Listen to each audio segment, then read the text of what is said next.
오늘은 바로 사무엘상 10장 한복판으로 훌쩍 뛰어들 거란다. 준비 단단히 하렴. 와, 10장이요? 10장에는 대체 무슨 비밀이 숨겨져 있는데요? 상상해보렴.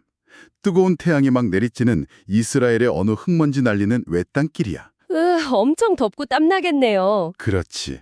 거기에 사람들을 다 먼저 보내고 나이 든 할아버지 예언자랑 젊은 청년, 딱 두 사람만 조용히 서 있었어. 뭔가 비밀스러운 작전 같아요. 맞아. 그런데 갑자기 그 나이 든 예언자가 품속에서 조그만 병을 하나 쓱 꺼내더니 끈적하고 향기로운 기름을 그 젊은 청년의 머리 위에 쭉 왈칵 쏟아붓는 거야. 헐, 할아버지, 정말요?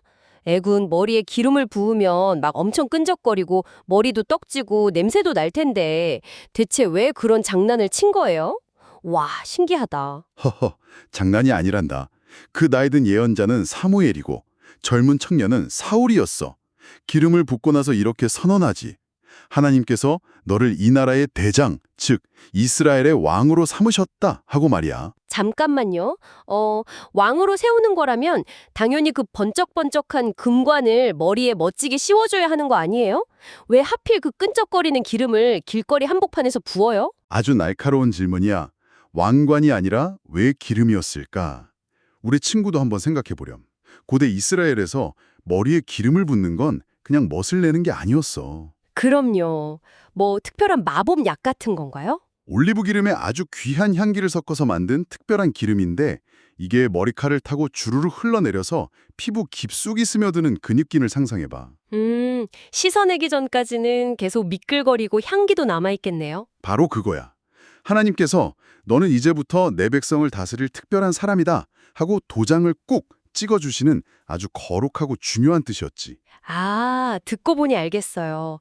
왕관은 그냥 내 맘대로 훌렁 거서말이거나 누가 뺏어갈 수도 있잖아요. 그렇지, 그렇지. 근데 피부에 스며든 기름은 내가 지우고 싶다고 바로 지워지는 게 아니니까 내가 원하든 안 원하든 하나님이 나한테 지워지지 않는 엄청난 책임남의 도장을 꾹 찍어주신 거네요. 우리 손녀가 아주 똑똑하게 잘 이해했구나. 백성을 사랑으로 돌봐야 하는 무거운 임무를 피부로 직접 느끼게 하신 거지. 와, 소름 돋아요. 그런데 말이다, 사울의 마음을 한번 들여다보자꾸나. 사울은 원래 잃어버린 아버지의 나귀들을 찾으려고 며칠 동안 산과 들을 헤매던 그냥 평범한 시골 청년이었어. 아, 낙이 잃어버려서 아빠한테 혼날까 봐 조마조마하던 중이었군요. 맞아. 그런데 갑자기 이스라엘 최고의 할아버지 예언자가 나타나서 머리에 기름을 붓고 네가 왕이다! 이러면 사울이 속으로 무슨 생각을 했을까? 에이, 당연히 이 할아버지가 지금 나한테 무슨 농담을 하시나 했겠죠. 당장 나귀도 못 찾아서 걱정인데 한나라의 왕이라니? 저라도 절대 안 믿었을 거예요. 허허허, 그렇지.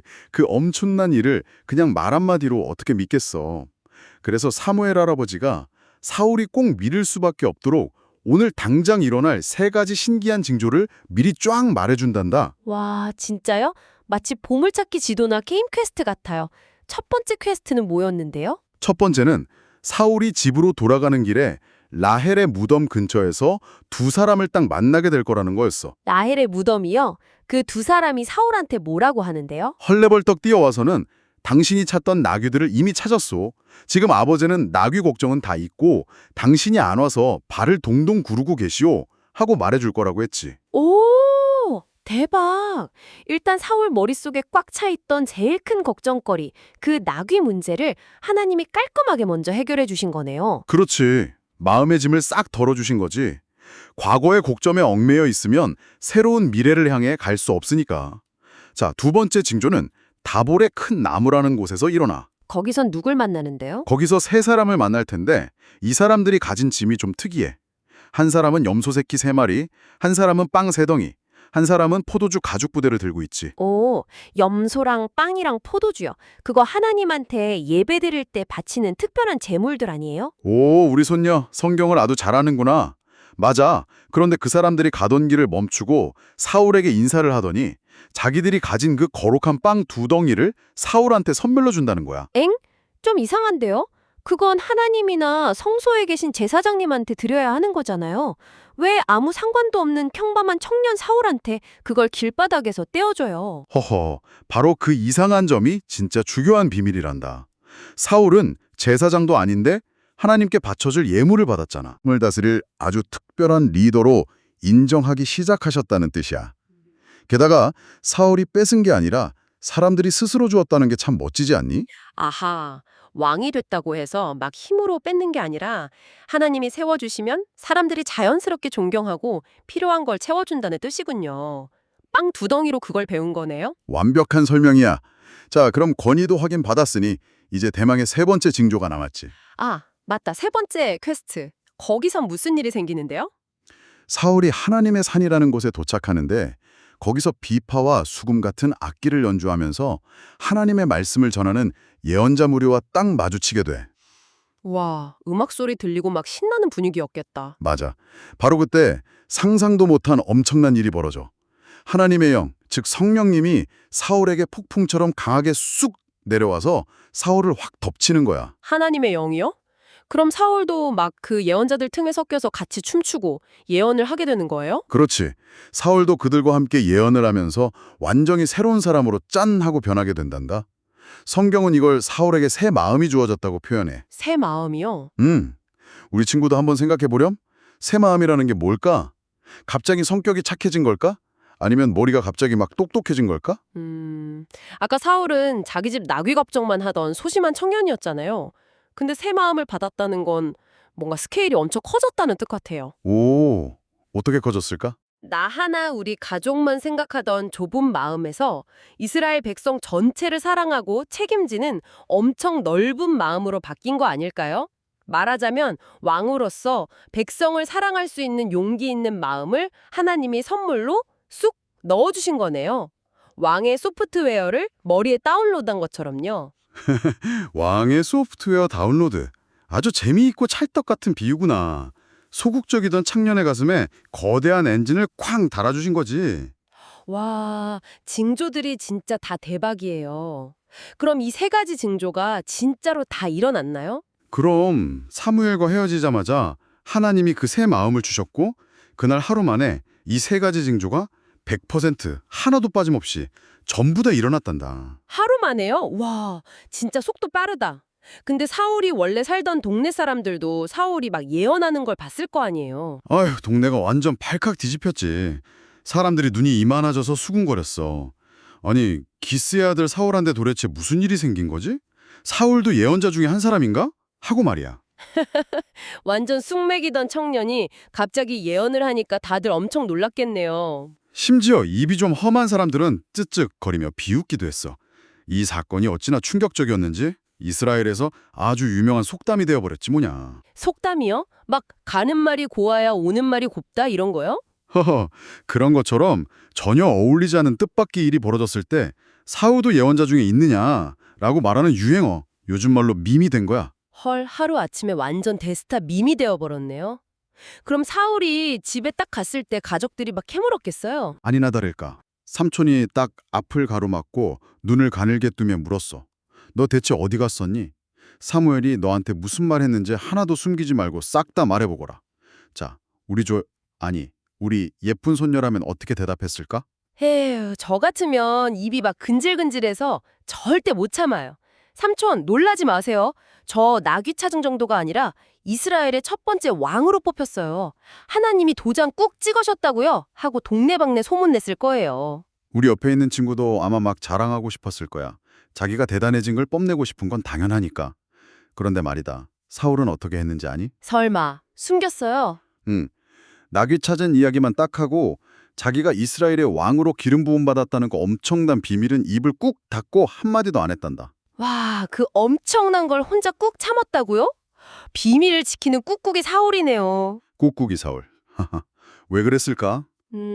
제가 만약 사울이라면 내가 나대면서 왕이라고 떠들기보다는 하나님이 진짜로 발표해 주실 때까지 꾹 참고 기다리는 게 맞다고 생각했을 것 같아요. 진짜 새 마음을 받은 사람다운 멋진 겸손이네요. 그래, 아주 정확해. 사울은 교만하게 나서지 않고 하나님의 때를 잠잠히 기다린 거야. 그리고 마침내 그 타이밍이 왔지.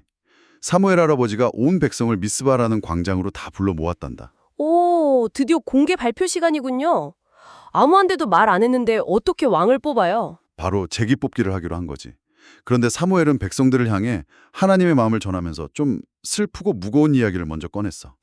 잔치해야 하는데 왜 슬픈 이야기를 하셨어요? 하나님이 이렇게 말씀하셨거든. 내가 너희를 이집트에서 구원해주고 지켜주었는데 너희는 나를 버리고 눈에 보이는 사람 왕을 세워달라고 고집을 부리는구나 하고 말이야. 아, 진짜 속상하셨겠다. 하나님이 그동안 완벽하게 다 지켜주셨는데 사람들은 번쩍번쩍한 갑옷 입은 진짜 사람 왕만 원했던 거군요. 그렇지. 하나님의 슬프고 답답한 마음이셨지. 그래도 하나님은 제비뽑기를 허락하셨어. 자, 우리 친구, 제비뽑기가 뭔지 알지? 제비 뽑기가 뭐예요? 막 인형 뽑기 기계 같은 건가요? 기계가 아니라 모든 지파 중에서 가장 공평하게 한 명을 고르는 방식이야. 사람의 힘이나 속임수가 안 통하고 오직 하나님이 선택하시는 결과만 나오는 거지. 아하, 그럼 누구 돈이 많고 힘이 센지 겨루는 게 아니라 오직 하나님의 선택만 남는 거네요. 맞아. 수만 명 앞에서 뽑기를 시작했는데 베냐민 지파가 뽑히고 마드리의 집안이 뽑히고 마침내 기스의 아들 사울이 딱 뽑혔단다. 우와, 대박. 완전 소름 돋아요. 징조랑 똑같잖아요. 그럼 드디어 사울이 무대에 짠 등장해서 인사했겠네요? 그런데 말이다. 문제가 생겼어. 아무리 두리번거려도 사울이 안 보이는 거야. 어디 화장실 갔나요? 아니면 너무 떨려서 도망쳤어요? 사람들이 너무 다급해서 하나님께 막 물어봤지. 하나님, 사울이 어디 있습니까? 그랬더니 하나님이 빙그레 웃으시며 이렇게 말씀하셨어. 저기 저 짐꾸러미들 사이에 꽁꽁 숨어 있단다. 짐꾸러미요? 아니, 사울은 키도 엄청 크고 잘생겼다면서 왜 여행 보따리 같은 짐들 사이에 찌그러져서 숨어 있어요? 너무 귀엽고 웃겨요. 허허, 웃기기도 하면서 참 짠한 장면이지. 사울이 키가 얼마나 컸냐면 사람들 사이로 끌려 나왔을 때 어깨 위만큼 키가 더 컸대. 사람들이 그 늠름한 모습을 보고 왕 만세! 하고 소리쳤지. 겉모습은 그렇게 크고 듬직한데 속마음은 그 수많은 사람들이 쳐다보는 게 너무 무서워서 짐짝 뒤에 숨고 싶었던 거네요? 우리 손녀가 아주 잘 봤어.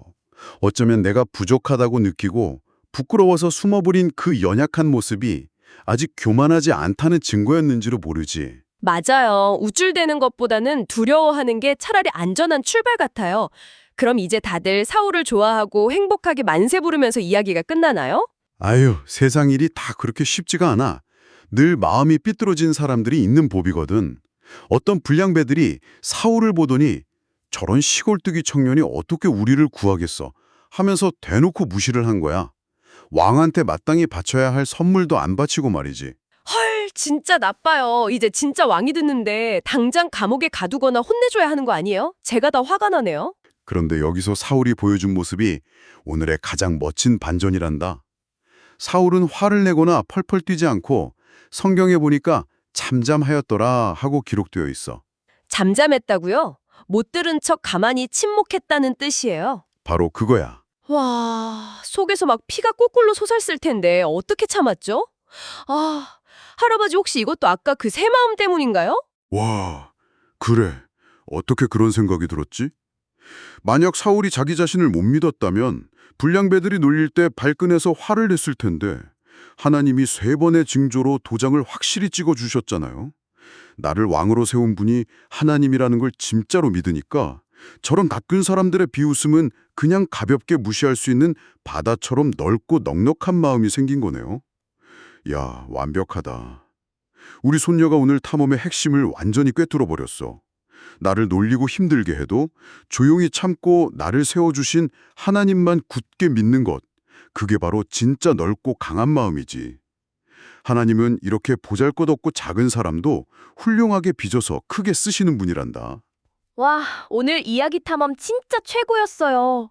짐꾸러미 사이에 숨어있던 소심한 청년이 이렇게 멋진 침묵을 보여주는 왕이 되다니요. 자, 오늘 탐험을 마치면서 할아버지가 우리 손녀, 그리고 우리와 함께 귀 기울여준 친구에게 마지막 질문을 하나 던지고 싶구나. 네, 저랑 우리 친구랑 같이 대답해 볼게요. 친구들, 살다 보면 사울처럼 내 모습이 너무 작게 느껴지고 부끄러워서 짐꾸러미 사이에 꽁꽁 숨고 싶은 순간이 분명 있을 거야. 그치? 맞아요.